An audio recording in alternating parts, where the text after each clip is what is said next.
This is the Extraordinary Podcast, and my guest today is Micah Muzio. What's going on, dude? Did I get it? Yeah, man, you nailed it. Awesome. That was really good. Not Awesome. everybody gets it. You nailed it, Muzio. How are you, my friend? I'm doing really good. Yeah, I'm excited to talk. This is fun because I don't think about things oftentimes before they happen. So I'm looking forward to a conversation and just sort of rolling with the punches. So hit me with what you got. Well, we've both been kind of scrambling this evening, so it's kind of been a comedy of errors to get things going. But we're gonna hit the ground running, and I'm super stoked. So, how's sunny Southern California treating you? Well, right now, much of California is burning. So I was out flying the helicopter yesterday, and it was a beautiful sunset. And this is sort of the nature of California, that you have wonderful sunsets, and they're made even more wonderful by parts of California burning down. You get all the particulate matter in the air. It's that juxtaposition of like, this is both tragic and amazing. To me, that is California in a nutshell. So it was a beautiful sunset yesterday. And, of course, my friends over in Irvine had to evacuate their houses earlier this week because, fires were encroaching. So, but I mean, all things considered, I cannot complain. Yeah. Well, hey, at this point, if the whole world burned down, I'm not sure how much worse it would be at this stage in the game. But yeah. Well, it's interesting. You guys had those fires in California, and I've got family out in Colorado where they're also dealing with that same issue. And man, we were just out there, just outside of Rocky Mountain National Park, and stayed at this amazing compound. I mean, just gorgeous. Every typical picture that you could possibly imagine of what you picture Colorado looking like. And we were just out there for my sister's wedding, had such an amazing time. I took pictures left and right, and just found out 2 days ago, it's all gone. Really? All of it burned to the ground. It's just completely gone. It just absolutely broke my heart. And it made me so grateful for reflecting on the fact that we got to have so many memories, and I took as many pictures as I possibly could. So thank goodness for that, because now we've got something to remember it by. But it just absolutely broke my heart. But so we'll get this thing going on a positive note, because you are a super positive guy, and that exudes from you. So that was another reason I was really excited to talk to you. But the main reason that I want to talk to you is about, number one, your job, and number two, your hobby. So let's talk about what those two things are real briefly, and then we'll dive in deep.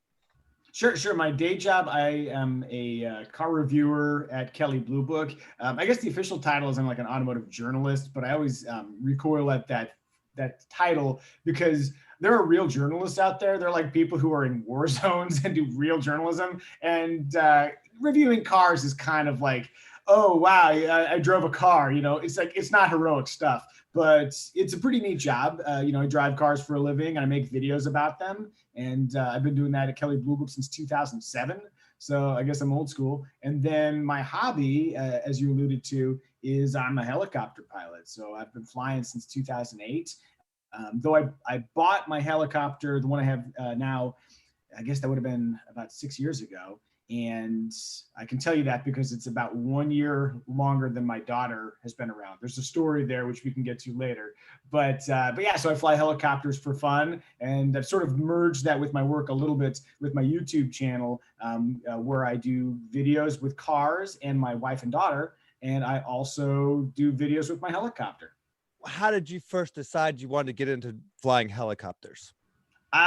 This is going to sound dumb, but I didn't decide on helicopters. They decided on me. When I was a kid, I literally cannot recall a time when I did not want to fly helicopters. I mean, it's like as ingrained in my being as anything else, which sounds weird, but I just can remember. I cannot remember a time where I didn't want to fly, but there were a few key moments that inspired or really kind of like sparked that fire that was already kind of burning there.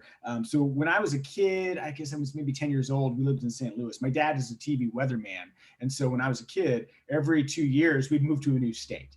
And my dad was the itinerant family weatherman. He'd just sort of go around and we lived in Alaska for a while, then lived in Texas, Louisiana. So we were in St. Louis. And for my birthday, my dad knew I loved helicopters. Oh, you know what? Actually, this happened. There are two different things that happened here.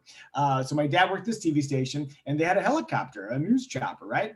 So every year, there's this festival that happened right across the street from where we live called the Green Tree Festival. And it was like, funnel cakes and, vendors and stuff. But they would always bring in all these helicopters, military helicopters, local news helicopters, that kind of stuff. They would land in the baseball diamonds there. And then it was sort of a static display. So I walked over and I was just sort of looking at all the helicopters because I loved them. And I noticed that helicopter for my dad's TV station was there. So I walked up and I talked to the pilot. I was like, oh, hey, my dad is Micah Muzio. He works at your TV station. He's like, oh, yeah?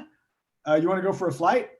And so I said, I got to ask my mom. And so I went and got my mom. And so I talked to that pilot, and sure enough, my mom, my brother, and I all flew with the pilot back from where we lived to the TV station. And that day, I guess I was 10 years old, was the first time I ever laid my hands on the controls of a helicopter. The guy let me fly. It was a Jet Ranger.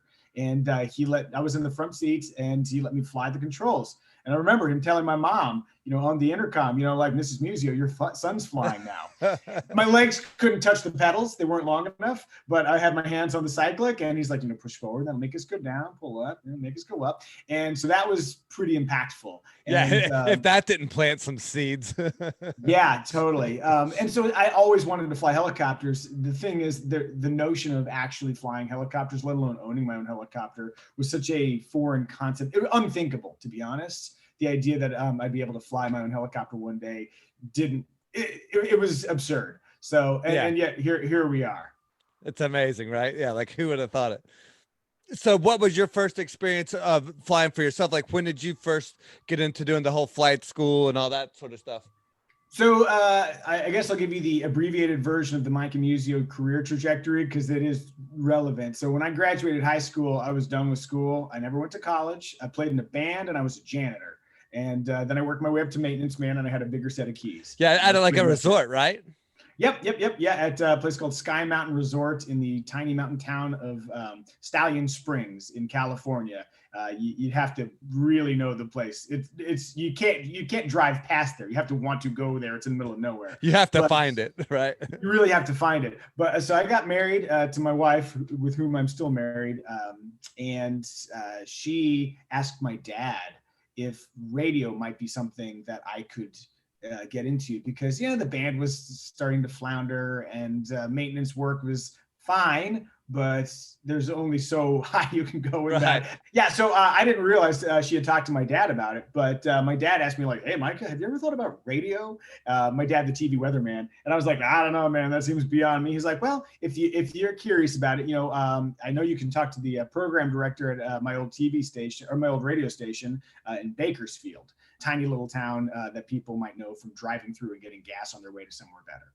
And so I did. I reached out and I got a job in radio for like 3 hours a day. I would push buttons as a board operator, absolute entry level. But from that, I built a bit of a career as a radio guy. And while I was there, sort of like working my way up through the ranks in local talk radio, there was a radio show there called Drivers Talk Radio that needed somebody who could help them during live remotes. We're broadcasting from Jim Burke Ford, and we need somebody here who can like keep the board going and like, do calls and like that kind of stuff. And I was like, I need to be in with these people because they had weird connections.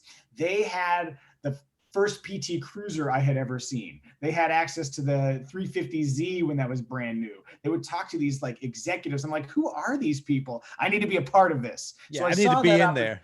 Yeah, exactly. I got my claws in them. And so I started doing a lot of free work for them and just really ingratiating myself. And eventually I became a part of their group. And their group, what they do was actually it's this weird Rube Goldberg approach to radio. So this is a very long way to get to helicopters. Trust me, we will get there. No, this is perfect. I'm about to shift gears and go right into the work stuff, man. We're going to come back to this. So the thing is, they had a radio show to legitimize videos they would make promoting car makers. The host would walk onto the screen and he'd say, "Hi, I'm Rick Titus, the host of Drivers Talk Radio."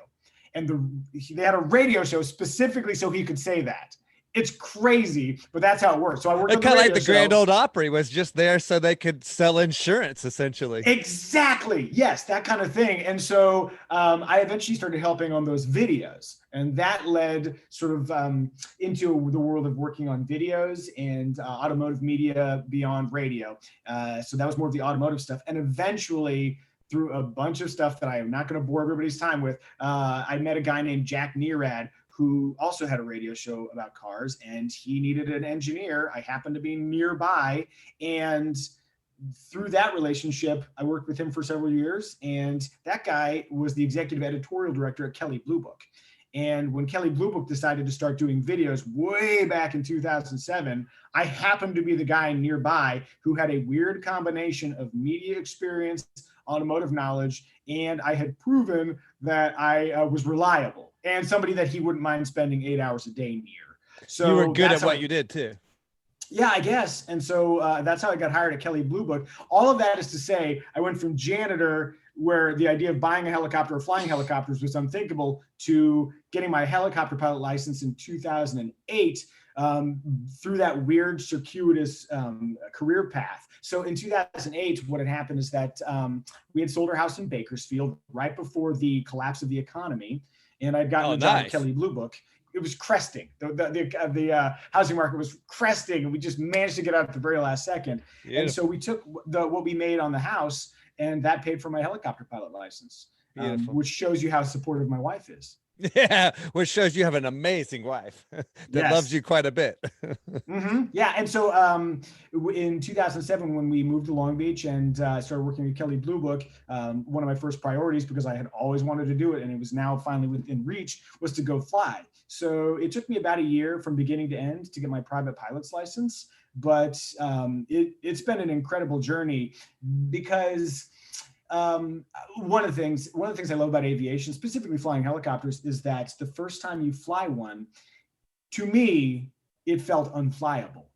It is the least natural human endeavor I can think of besides space. Like flying a helicopter is very, very difficult. It's not supposed to work like that, right? Like it's not. There are too many things happening simultaneously. You're defying a lot of laws right there.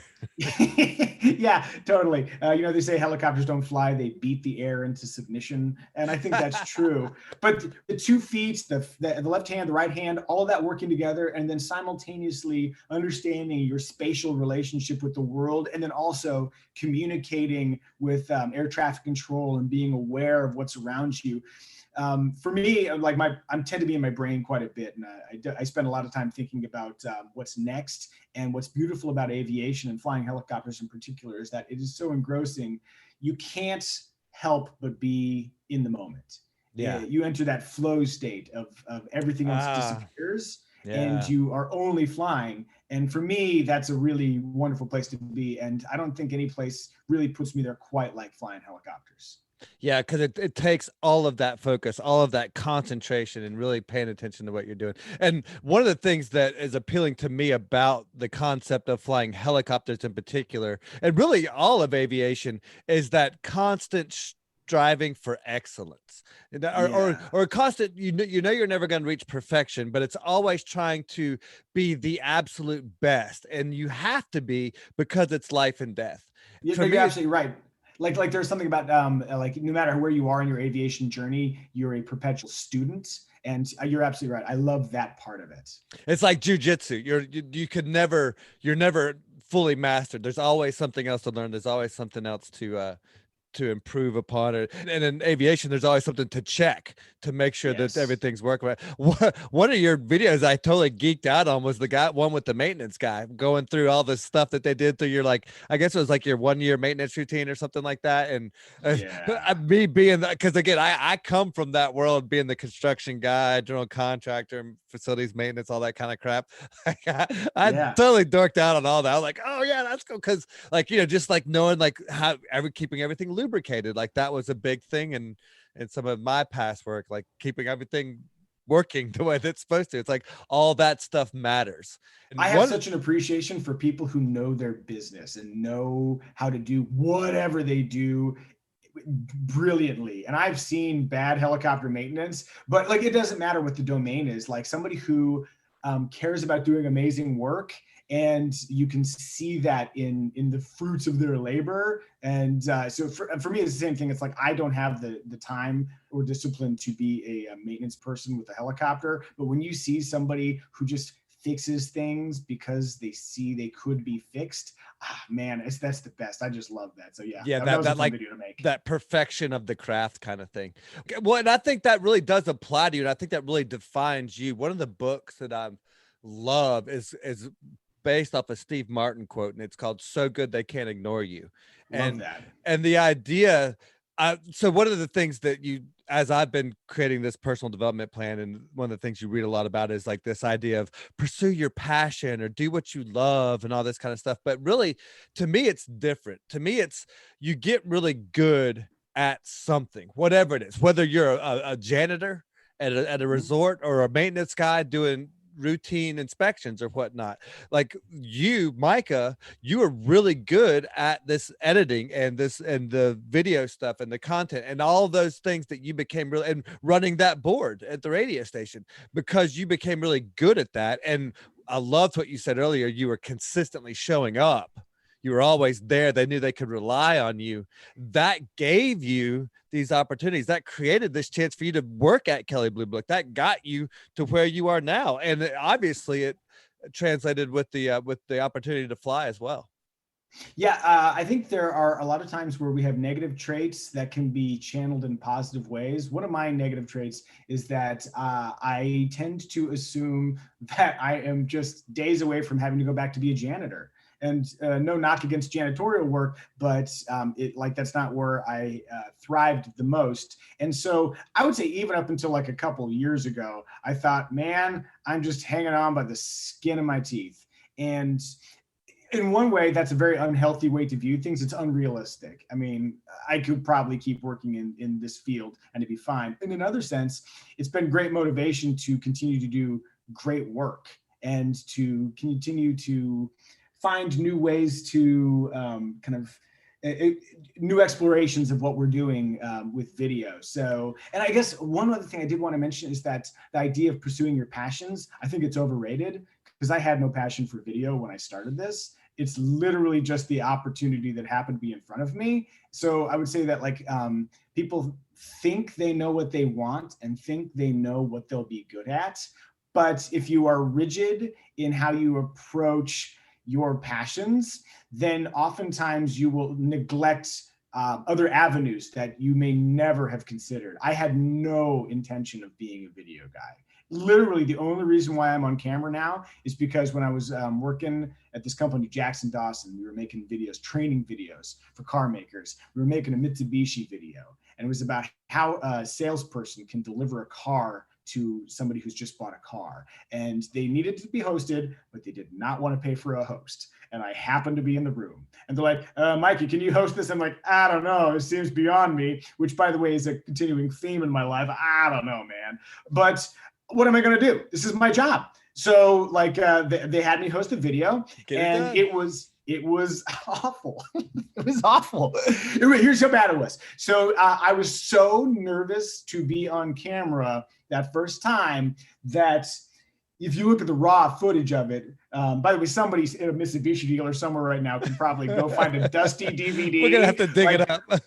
Dig it up, and you can see me, hosting some awful video. But if you watch the raw footage, I got this crazy migraine, and it was like, I'm feeling pretty good. I'm okay. Let's do this thing. And then this migraine came over me. And so it was like painful. I'm sweating. I can't focus. So, you hear the director guy and he's like 5, 4, 3. And I'm just sort of down and in massive pain and 1, and then just right into it. Okay, let's knock this out. It was such a rough experience that, check this out. If you look at my backpack right now, that was 14 years ago. I always have a bottle of Excedrin with me just in case I have one of those headaches again. It defined part of my life. So clearly I wasn't gunning to be a video guy, but that's just what happens. Well, I love that, because the anecdote aside, the fact that, again, getting good at that craft. Let me ask you this. So you were really good at this board, and that created this opportunity to get in with Kelly Blue Book, and but that's not necessarily how it's going to typically go down for the average guy.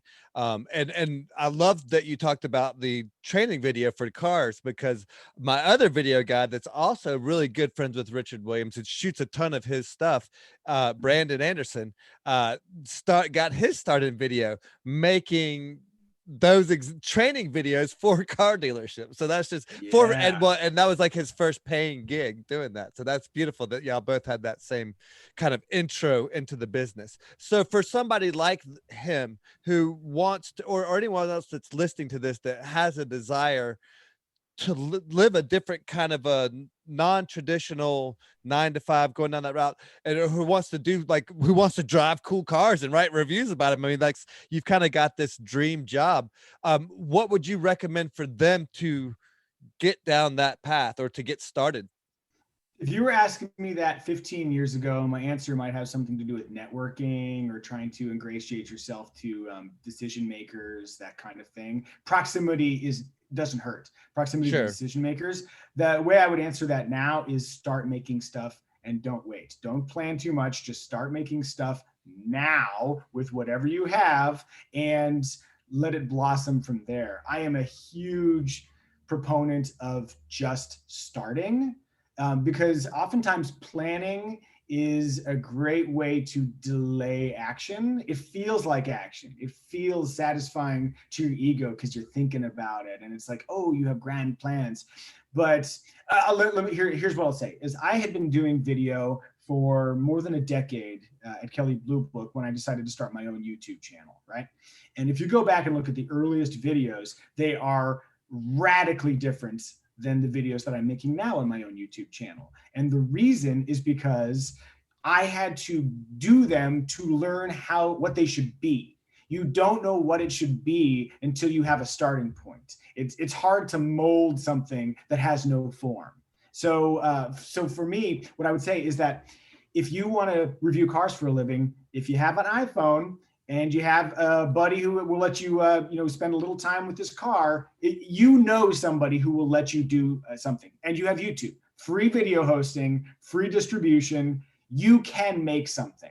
And even if nobody watches it, by doing, you will discover what your talents are, where your challenges are. And here's the beautiful thing. You keep making stuff, just make, and you will iterate and you will get better and better and better and better. And eventually, ideally, someone will notice you are making something and perhaps open a door for you, and that would be great. And when they do notice you, you will have a body of work that you can show them that is proof of your ability. That's one way to do it. The other way is that you will keep doing it, and you don't need a decision maker to notice you. The audience will notice you, and they will say, hey, that person's doing something really, really good.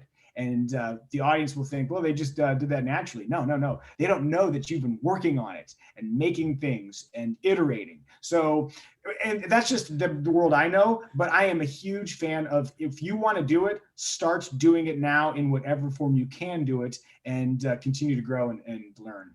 Yeah, well, that's a perfect definition of your YouTube channel, because you did all the heavy lifting for a decade with Kelly Blue Book, and now that so when you hit the ground running with your YouTube channel, you had 10 years of hard work to start with. Like, so you were already ahead of the game. But even then, still, like, your YouTube channel, it was just kind of doing its thing at first, and then coronavirus hit, and things changed a little bit for you. So let's talk about that. It was a funny thing because I started doing car videos on my YouTube channel because that's what I know. But and I would also do helicopters because I love helicopters. And I had kind of given up on the helicopter stuff. I thought, well, nobody's really watching these videos. People seem to like the car stuff well enough because it's me and it's what they expect from me. But it's the flashy, shiny, it's the typical bling that everybody, is drawn to. Yeah, and it's funny. So when coronavirus hit, you never want to revel at a moment when other people are struggling.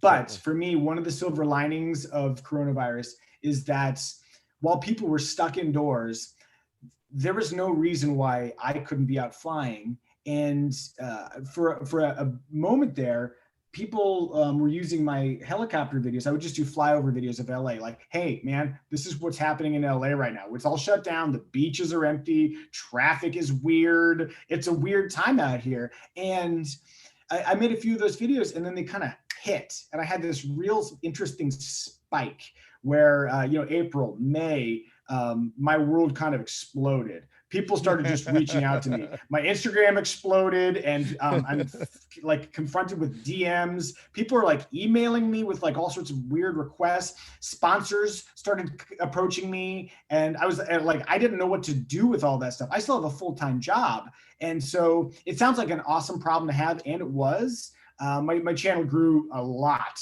in a very short period of time, but in some ways it was also really overwhelming. And then it also brought about another question, which is like, oh, this is going great. How do I sustain this? It's now like, what, right? Like, what do I do with this? Yeah, it's like there's this moment in time that's happening, and I knew like coronavirus, how we feel now is not how we're going to feel in a year. So I don't know if there's still going to be an appetite for what I'm doing now.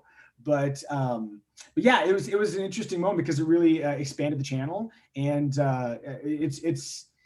here's what's interesting. The other challenge: how do you handle the growth, and then how do you handle the tempering of that growth? Because I had this massive spike, and it's like, is this how it's going to be forever? And the answer was no. It's mellowed out quite a bit. So the new equilibrium is much better than the old equilibrium, but it's not what that spike was. So as views start to ramp down from this, coronavirus-inspired frenzy, it's like, well, am I failing? Am I bad at this? Like, did I screw up? Did I miss my opportunity? And so I guess that's like some of the introspective questions that popped up because of that success. Yeah. So now I'm curious because a lot of people, they start their YouTube channels because they want to be an influencer. They want to, they want to be a professional YouTuber, but I get the sense that really wasn't your aim at the beginning. So once that hit, did that change the goals? Did that change the perspectives for you? Or did it just reiterate kind of like what you kind of thought your goals and intentions were to begin with? You mentioned having all that experience at Kelley Blue Book to launch my channel. One of the other things that being at Kelley Blue Book for so long has really given me, I guess, two really good things. One, I don't fetishize the automobile anymore. So when I wake up in the morning and I'm thinking about what would make me happy, I know for a fact owning a Lamborghini is not going to fill the empty hole that's inside all of us. It'll be cool for a little bit, but it will not fix you. And so that's one big realization. And then like the other realization is that accolades and attention from people are like that Lamborghini. It's like it's like eating a Dorito. Like, well, that was great. And then it dissipates immediately. I've won awards for automotive journalism. I'm making air quotes now for those who can't see me. And it's like, oh, this is really cool. And then it just goes away. And eventually, if you're chasing the high of people telling you you're good, it will only lead to dissatisfaction. So something else has to exist. And for me, the thing that drives me is not validation from the comment section or people seeing me on the streets and saying, hey, you're that KBB guy. Like it's fine, it's nice, but that's not at all why I do this. Like for me, it's a lot like being an awesome janitor or being a good maintenance man on a helicopter. This is my field. This is the place I operate. This is my area of expertise. Exactly. This is my area of expertise, and I derive satisfaction from doing work that I know is great. When Jose, my mechanic, fixes something because he knows it should be fixed, I might not even notice it, but he knows that it's better. And I do things when I write music, I write all the music that's in the KBB videos and in my videos. All of that music. Oh, no, I had no idea. Wow. And well, then we got to talk, man, because I got to need. That's funny. So when I write those songs, there are things that people will just never notice about them. There are details and nuances that I know no one will consciously be aware of, but perhaps in a subconscious way, it makes the end product better. And so for me, I just derive satisfaction from doing things that I know are great. And I've had this happen a zillion times where it's like you do a video that the audience loves, and I'm like, I don't know, man, that's not my best work. And vice versa. I've had videos where it's like, I know this didn't catch, the algorithm didn't shine upon it in YouTube, the audience didn't love it. I think it was amazing. I know I did a great job, and for me, that's satisfying. Yeah. So as long as I know I'm doing my best work, that to me is what motivates me. Yeah. That, and I'd like to, pay my mortgage. And yeah, that's always a bonus too, right? Well, and I think there's just something to be said about doing good work. Like just to be, and what I find incredibly rewarding is when the music you're talking about, when you're adding that little extra detail that nobody notices, or like it's never gonna be heard, but there's that one guy and he catches it and he makes a comment on it, dude. That's the one where I'm just like, yeah, like that is like true. And in turn, like when I know the guy, like whoever it was that made that comment, okay, that's a guy I want to know. That's a person I want to be close to, because they're paying attention. They have that eye for detail. One thing that's become a huge theme for my social media and for this show has become these little things matter. I mean, that was probably the biggest learning curve for me, because when I was a teenagers and in my 20s and like going up, getting started and getting into the working career and all that, like I always took those little details for granted. It's like, oh, that doesn't matter. You're like, who cares? We don't need to take that inventory. We don't need to write down that little stock piece. And we don't need to, just glossing over all those little small details. But now, as someone who's trying to coach others and dealing with a lot of younger folks that have that kind of mentality, it's like, and now I see the result of what happens when you do those little things for 10 years. What happens when you do all those little steps for an extended period of time? It does matter. It's everything. And one of the things that I've stuck with is like how you do the little things determines how you do the big things. If you'll take right there responsibility and action and doing those little things right, like when it comes down to the big decisions, when it comes down to the big work, then you'll be prepared and you'll be ready for the challenge. Yeah, that notion of when people see something they like, oh, that's a desirable job or that's a desirable object, I'd like to have that. They see the end result, but I think we over-index on the importance of big decisions. I mean, you're absolutely right. Like, your life is actually probably not going to be defined by big decisions. You decide to steal a car and run from the cops. Like, that's a big decision that will probably define your life. Yeah. But mostly what defines your life is all those little decisions, the cumulative benefits of making smart moves over a very long period of time. To me, I think that is what I would credit to the degree I've had success in my life. A lot of small decisions accumulating.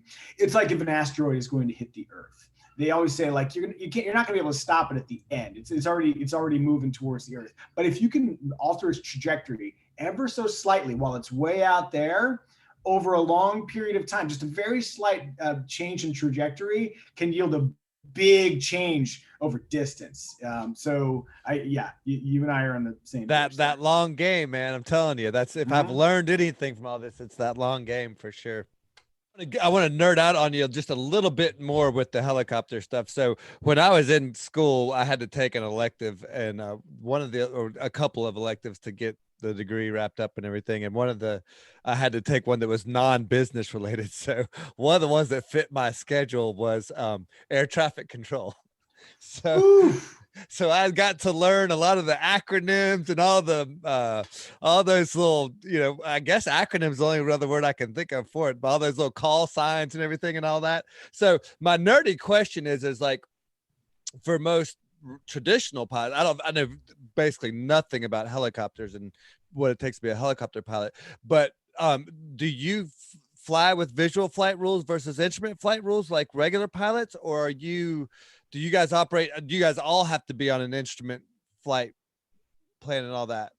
Yeah, so helicopter pilots are almost always flying visual flight rules, and it makes sense. We tend to fly lower to the ground, and the nature of a helicopter, if you can't see then you kind of can't use the helicopter and the functions it's meant to be used for, whether that's sling loading or touring, like, taking people out for a tour, or, doing camera work. You kind of have to see anyway. So yeah, you absolutely can get an instrument rating. I guess that'd be the next thing on the list. I have my commercial pilot's license, but I don't really have a ton of desire to fly instruments, specifically because it's a disposable skill. So I did some instrument training for my commercial license. It is not easy. And it's a dedicated skill that unless you're using it regularly, you start to lose. And so for me, I'm not flying for my job. I'm not flying to offshore oil rigs. I don't need to. You're not rescuing people off the side of a mountain or anything crazy like that, or in the middle of a snowstorm or something. I am not doing anything important. I'm just flying around because I love flying. And so, the instrument flight rules, I don't need to fly by instruments. And for those who don't know, it basically, like, VFR, visual flight rules, is you're looking out the windows and you're seeing where you go. Instrument flight rules means you're not looking outside. You're only looking at your instruments to define where you go. And it is complicated. And where you are. It's really complicated. It's a whole thing. I enjoyed getting to read your conversation with the LA magazine, talking about getting recognized by some of the air traffic control guys. I thought that was really so cool, man. Yeah, I don't care about celebrity, but that's cool though.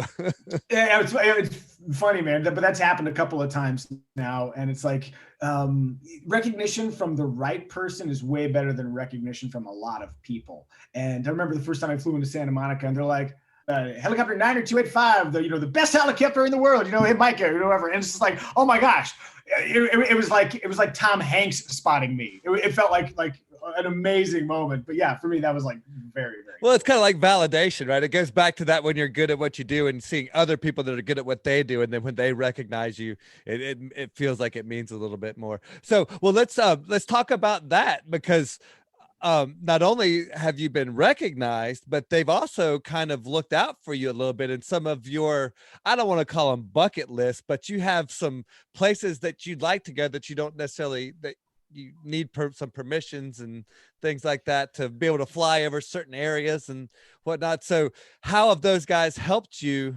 overcome some of those obstacles? Yeah, so when I first started really digging into doing the helicopter flyover videos on my channel, there were people, so many requests to fly over this place or that place. But one of the places people really wanted me to fly over was Disneyland. And the thing is, Disneyland has what's called a temporary flight restriction, a TFR, over it. And temporary flight restrictions pop up like when the president is in town. There'll be a TFR and you're not supposed to fly. If there's a big fire, they'll put a TFR there. So no general aviation in this area, so firefighting operations. Disneyland is special. They have a TFR over Disneyland, and it is permanent.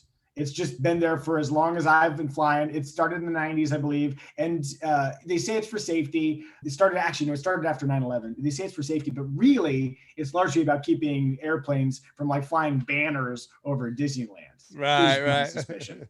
Anyway, so I said so I noted that there's a TFR over Disneyland, and I was like, I don't know if I can, I don't think I can, I can't fly there. And then people reached out to me, other pilots and air traffic controllers, and they're like, actually you can, as long as you're on with SoCal approach, then you can vector over it. And so what's amazing is that the air traffic controllers and other pilots helped me. I learned a bunch of stuff about, what's appropriate, what's not appropriate. And so I did a helicopter flyover video of Disneyland, and it was great. And what's crazy is that after I did that video, the actual controller I was speaking with while I flew over Disneyland reached out to me on Instagram and was like, hey, that was a cool video. I kind of got in a little bit of trouble because you flew over Disneyland, and they actually changed the rules because of my video. So now if you try and fly over Disneyland, they will vector you around it. They actually sent out a notice, hey, we don't want people doing this. So I think I might have the last helicopter, maybe the only helicopter flyover video of Disneyland. But honestly, I've had so many good conversations with controllers, and they've been so generous with their information. So they're great guys. Same theme. People who know their craft and do it well. And I have such respect for air traffic controllers. So I'm just curious that Bill Burr's, I'm a big fan of his and comedian. He's really super funny. So he's another helicopter guy and he's in LA. Do you guys, do your paths ever cross? Are you guys ever like y'all in the same airport or anything like that? Or I've never seen Bill Burr, and I would love to. I've had people like, "Oh, you should fly with Bill," and it's like, I'd love for him to know I exist. So wouldn't that be one of nice, these days, yeah, one of these days, man. That's great. That's great. Well, I think one of the reasons that your YouTube channel is so appealing is because everybody knows LA. Everybody around the world, we all know Hollywood. And we all have these images and these, you know, like we've all seen it in the movies a million times and whatnot. But you provide a different perspective of a landscape that we all feel like we know. And so it's like when we can see it from a different angle. Well, and not only that, but I mean, like LA's like known for like the high speed chase, you know, the helicopter following the high speed chase thing too. So it's like when you add that component and then you add all the aspects of Hollywood and just giving another perspective to something that we all feel like we know, I think that's very appealing. I think that, yeah, you may have seen that spike and it's flattened out a little bit now, but I feel like that you'll continue to see success just because of that.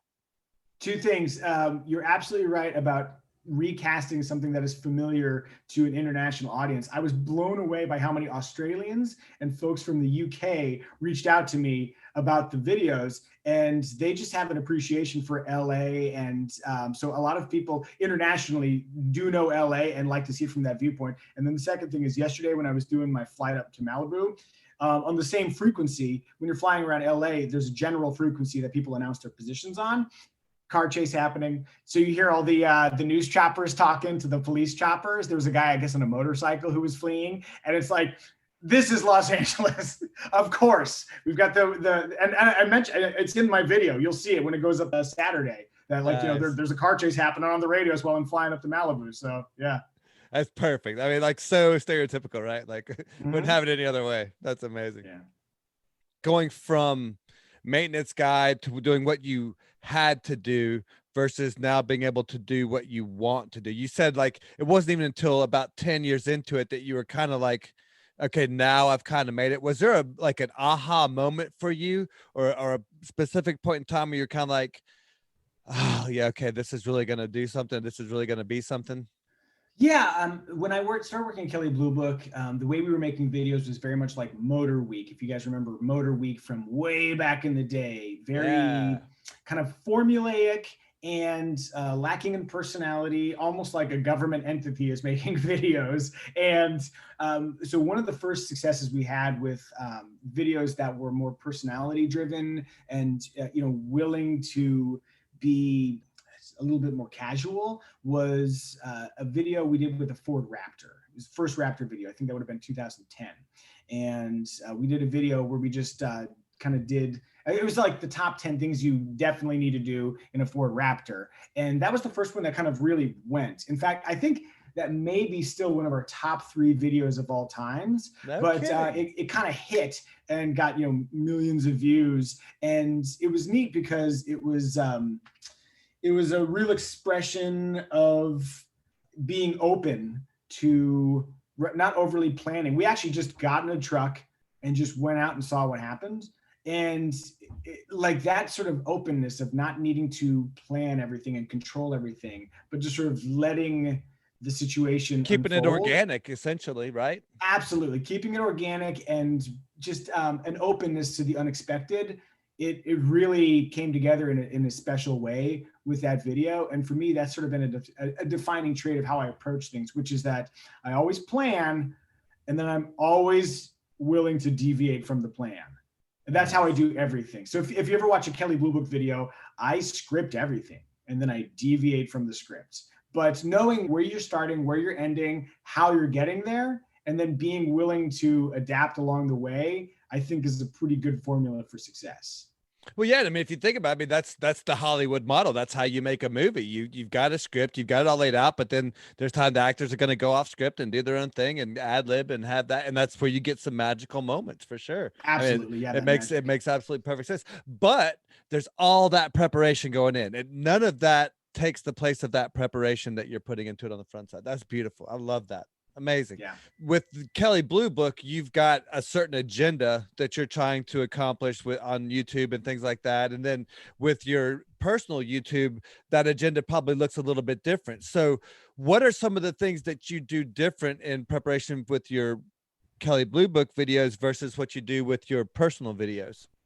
Yeah, the Kelly Blue Book agenda is to inform actual car shoppers in a very precise and digestible way, and also to help promote the brand offsites. And so the concept has been to make tight videos to get rid of. That's why they're scripted, so we don't sit around driving a car and repeat ourselves. For me, it's always a warning sign when you're watching somebody review a car and they said, and like I said before, no.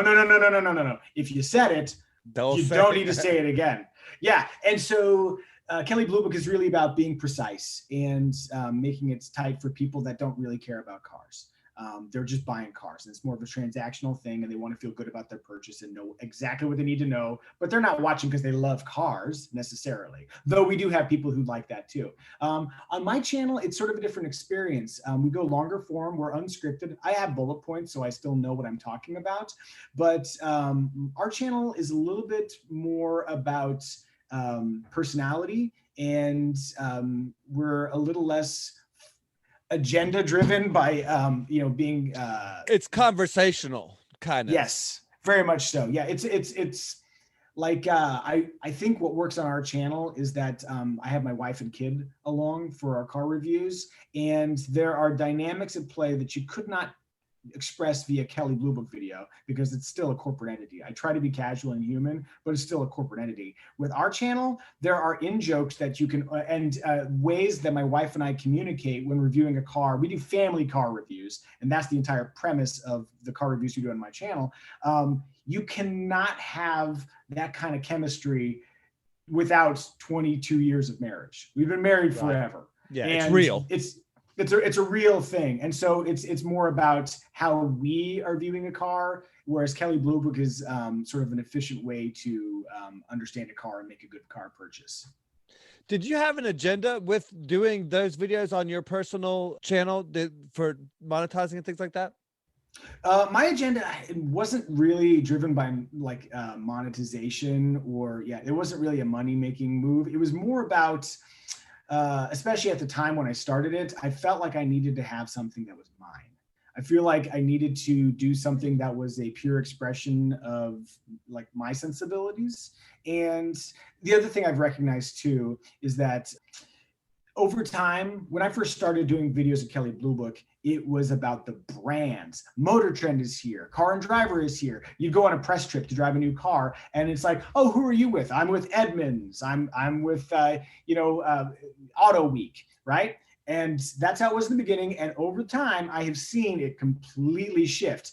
It doesn't matter. The brands don't matter now. It's people. YouTubers are on these things. The Toyota Supra launch was an enlightening one for me because I had enough crossover with the YouTuber wave. And I was like, oh my gosh, these are my people. It's not the traditional journalists, it's the YouTubers. And by being exposed to those people, I'm just an individual with moxie and a camera, and I'm driving cars, and I don't need an organization to tell me what to do.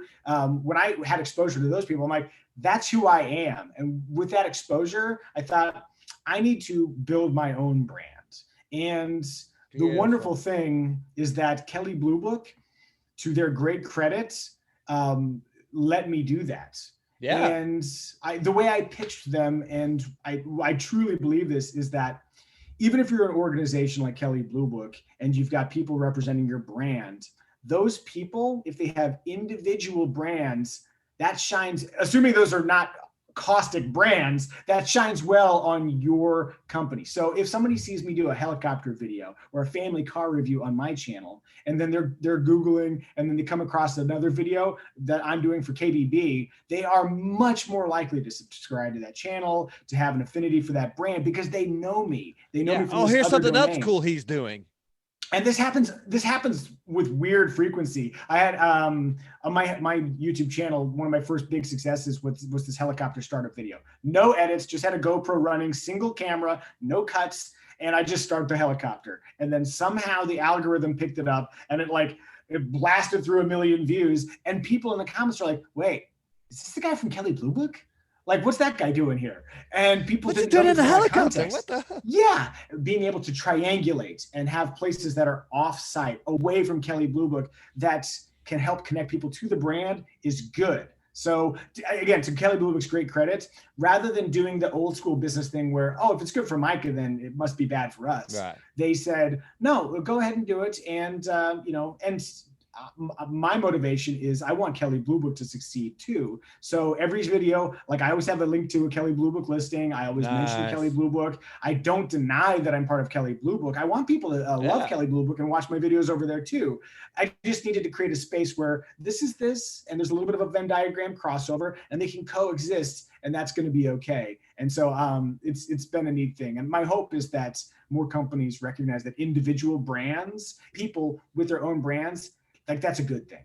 Yeah. Well, I've been thinking a lot about digital community and having the multiple brands within that community and having alignment with that. Cause and I'm thinking about it like from the podcasting aspect, cause I've been trying to get some podcasting network things going and then getting some alignment with some brands that then you could have that same type of a relationship, some of those same dynamics just within a podcasting space. I'm going to need to pick your brain a lot more about some of this stuff offline because there's a lot of this that applies directly to what I'm really trying to do, but I'm burning through a ton of time and I've got a bunch of stuff that I still want to get to. So we're going to put all that on the back burner. Reading and learning new content, having that learning mindset is a big thing for me. And it's a big thing for people that are, like you, that get really good at what they do. The only way that you do that is perpetual learning, like we talked about with the aircrafts and stuff like that. So number one, is there anything exciting that you're reading? Or two, how do you consume content? Are you a big reader? Do you do obviously YouTube videos are probably in the mix, I would think,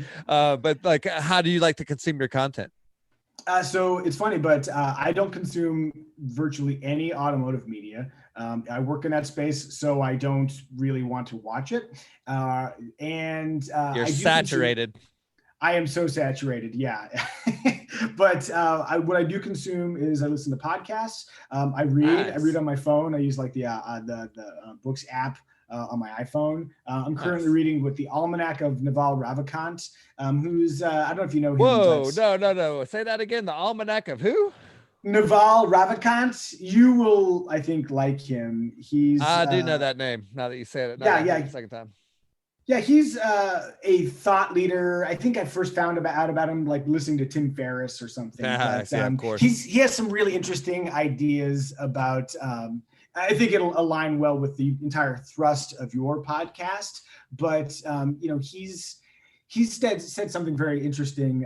It's basically a collection of his thoughts. A lot of it's derived from Twitter and a direct interview, but that you're doing the right thing with your career when what you're doing to other people appears to be work, but to you feels like play. And that concept of like you're kind of doing what you're meant to do, I think that's a really powerful thing. And I have done jobs where it's like, this is not where I'm meant to be. This is really heavy lifting. And that doesn't mean heavy lifting is always bad, but there's something about finding that place where you can do it for hours and hours and hours. You can do it 10 hours a day and you don't feel that weight. For me, writing music is like that. Flying is like that. Making videos is like that. And to me, that is a reminder that I'm doing the right thing. So that Naval Ravikant book is pretty darn good. That's amazing. That's brilliant. Speaking of podcasts, I'm curious what some of the podcasts that you're into, but above and beyond that, if you had a podcast, who would you like to talk to, or what would your podcast be about? So first question, the podcast I listen to The Daily from the New York Times, just to be aware of what's going on in the world. I really like Decoder Ring.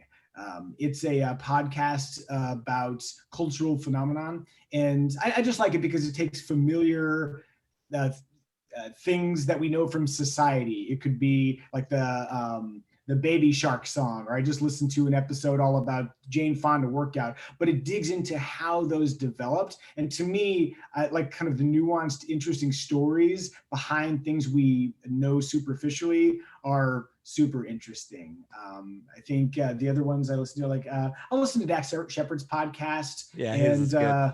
Yeah. So I mean, I think those are the basics. Speaking of that, do you listen to Malcolm Gladwell's? The name of it's escaping me, but it's right in that same wheelhouse there, where he dives into some really cool things.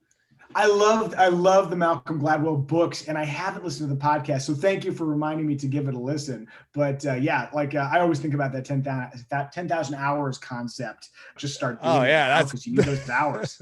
We might have to make that the title of this episode, the 10,000 hour rule kind of thing, because Totally. I guess it perfectly aligns with what we're doing.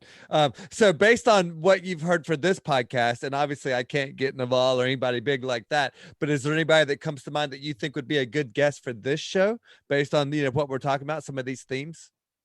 Gosh, a good guest for your show. I would need to think about that a little bit, specifically because when we think about like lifestyle design, there are so many ways that you can look good from the outside, but if you were in it, you wouldn't like it. And I would want to be thoughtful about that. There are a lot of people who live desirable looking lives that I would want no piece of. So I think that's the thing, is like you'd have to dig in a little bit deeper to figure out if what you're selling is something that people should actually buy. Yeah, that's a very big theme for this show. It's like I love to profile success, but very rarely am I profiling fame and fortune. There's a lot. You should talk to my helicopter mechanic. Yeah, you know what? I think he'd be an amazing guy because he's just an expert at his craft.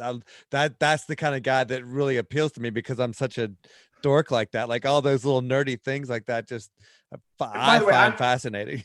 I am not joking, because he's one of these dudes that he just on a whim, like in the last week of high school, he like went to check out aviation maintenance, and it's not a profitable job, and it was a really tough thing, but by pure excellence he has created this amazing business for himself, and they have more business than they can possibly know what to do with.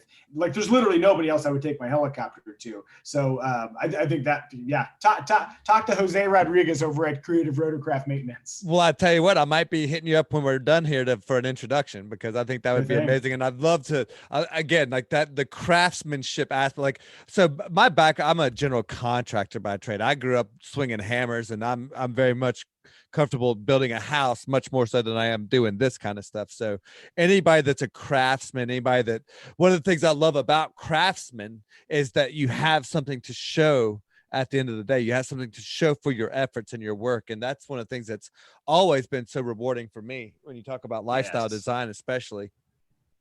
Oh man, so much good stuff here.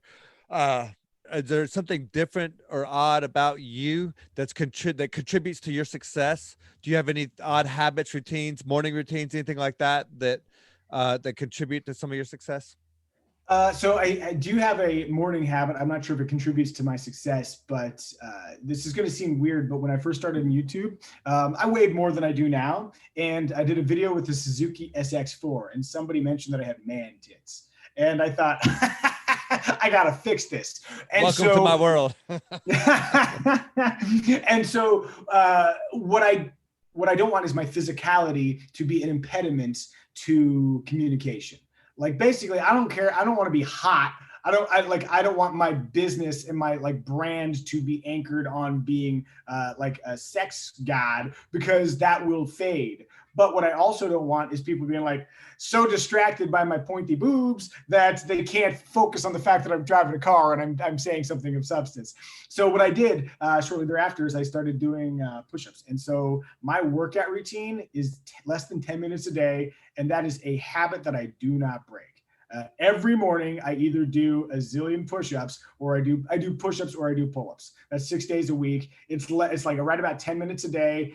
And I started very, very small. The reason I started doing push-ups, a guy named Amos Kwan on a press trip was like, this website, 100 push-ups. And so I started doing that, and I started small. I said, if I can't commit myself to doing push-ups at home, I can't do anything. Start with a small commitment that you know you can do, and do it regularly, and it will yield benefits. And the thing is, I'm not like in amazing shape. I've worked my way up to average, but if you look at that SX4 video, I've actually done a fair bit of improving. So that's one habit. But I think to your greater point about success, if I have one trait that has helped me succeed, it's identifying opportunities that other people just do not see. And that's like, if I have a superpower, that would be it. I recognize avenues that are not clear to other people. When I think back at the radio station, that was my transition into automotive media, there were a lot of other people who worked there. There were a lot of other people in the same job that I was, that were around those same people. And nobody saw the opportunity that I did, or exploited in the same way by seeing, oh, there's real potential with these people. I need to work my ass off to be an asset to them. And I think that is one of the things, starting my own YouTube channel, that's kind of an audacious move for a guy who's already working for a media company. And I don't think most people would have made that move, but I feel like I built enough credibility, and I was able to sell it in a reasonable way. And it's been wonderful. It's been wonderful. I think recognizing opportunities and then having the audacity to pursue them has probably been one of the greatest contributors to where I am now. And I mean, just even right now, like, we're moving. That was a quick decision. Most people labor over these things, long decision-making processes about what should I do? Well, maybe we should. Okay, maybe we'll do it, and then we'll get the house fixed up, and then we'll put it on the market or whatever like that. And it's just like, I don't know, man. Housing market's crazy right now, and I don't have to work in an office ever again, and we like Lake Arrowhead, so let's just do that. And now we're doing it. So, like, I'll literally be vacating this house in 5 days. We would be totally remiss if we did not bring that up in a podcast about lifestyle design. The fact that we got started a little bit late tonight because you guys were signing the deals and signing the contracts to close the deal to move on your house out of Long Beach and get out there to the sticks, if you will. That's what I like to call it. To go out there, kind of have this kind of a more connecting with nature, and you created a situation now where you're going to be working from home. You're crafting a lifestyle by design, man.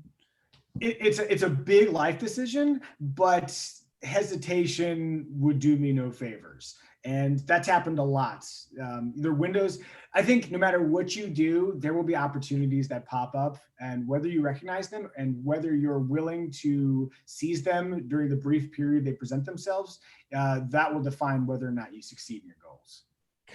You are just the perfect guest for this show, man. I'm going to have to bring you on again just to let you talk for an hour, because you're just making all my points. I really don't even need to say anything. So this is beautiful, man. No, literally, seriously. I mean, it's like you're taking my script and just hitting the high points. So we're gonna wrap it up, man. You've been beautiful. There's two questions I like to end with, and I stole them both from Tim Ferriss, so you might get a kick out of this. And again, you kind of already answered one, so I'm curious if the answer may change, but the first one's pretty straightforward because most people know this. So if you had a billboard for all the world to see, and you're in a helicopter, so you see plenty of billboards out there, what would Micah's billboard say? And then after that, what's your favorite item under $100 that you could not live without that you use on an everyday basis? I think the billboard right now, if I could put anything up, it would say, empathize, please de-escalate. One thing that I really, really hate right now is that we are in a place where everybody is so scared, no matter where you are politically, that fear is making us do things and say things that are unadvisable. I think what we need is to have a little bit more empathy and consider that smart people can come to different conclusions. And a little bit more empathy, I think, would be a really valuable thing right now. And my focus is to de-escalate, to find common grounds, and to try and bridge divides. Here's what I know.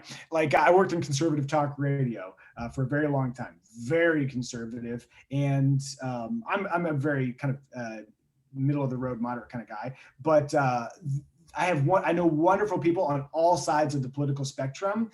And I know you could be a wonderful person and I can disagree with you vehemently. And I wish we could reach a point where we see people we disagree with as humans. So that would be nice to get back to that for sure. Yeah. Little kindness goes a long way. I think we could all use some more of that for sure. Okay. So your last one, what's your favorite item under $100 you couldn't live without? Favorite item under $100. Oh man, I listen to so much Tim Ferriss podcast that I should probably know this. Oh, you know what I'm going to do? Okay, what I did. Okay, I could give you the answer that you already gave, but I don't want to. Oh yeah. This is going to come back. Remind me. What did I say earlier? You're eccentric.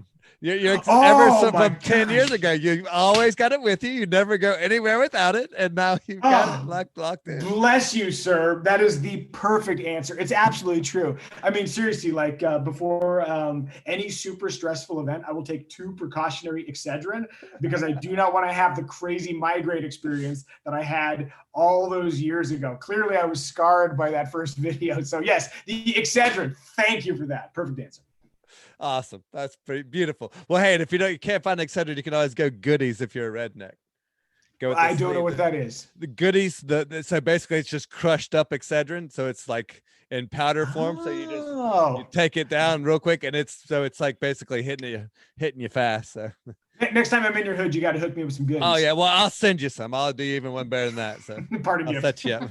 Yeah, it's the NASCAR redneck version of Excedrin. So I'll take good care of you. Well, hey, Micah, thank you so much for your time. You are, like I said, the perfect guest. I already knew you were going to be a lot of fun just because you live a very exciting and dynamic life. But to hear you so aligned with so many of the principles that we teach, God, it's just beautiful. And I love the fact that I was able to find you and to watch your journey and to watch the YouTube channel just go crazy. And it's just a lot of fun, man. You're a beautiful example to a lot of people. And God, we could use a lot more of that. So thank you. This was really fun. And honestly, I think anybody who is encouraging people to be a little bit more thoughtful about their existence, that can be expressed in a lot of different ways. It can be about success, or it can just be about being more kind. I think that's really good. So thank you for what you're doing.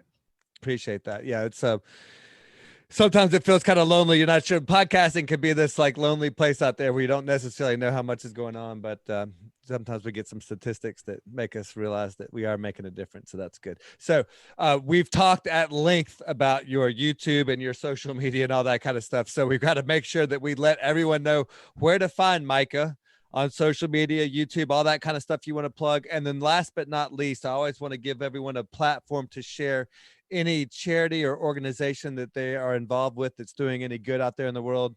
Now's your opportunity to promote that as well. Yeah, so Kelly Blue Book's YouTube channel. So if you just type KBB and then almost any car, I'll pop up.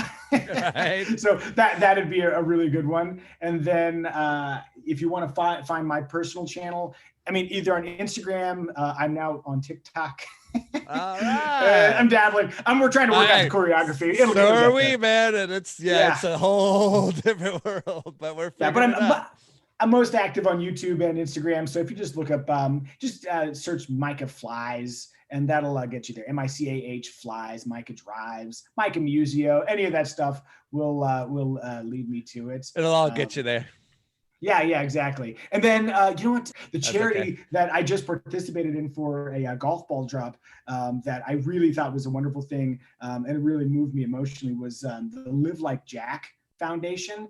This gentleman, Fred Salas, reached out to me because of my helicopter videos, and his son died of an asthma attack about 2 years ago. And his son was like, I think only 7 or 8 years old. And it was just, it really moved me, as a father. And his entire purpose is to encourage organ donation. And it was one of those things where it's like, I can't not participate. I mean, how am I not going to go, help this guy by flying my helicopter over a golf ball hole and pouring balls out? But it was a wonderful thing. So the Live Like Jack Foundation, I thought, was just a really neat thing. And so be an organ donor. And if you feel like supporting that foundation, you can find it by Googling Live Like Jack.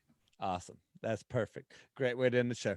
Thank you so much for your time. Thank you so much for your work. Keep it up and keep giving us those amazing videos, man. We all look forward to it. I appreciate that. High five. All right.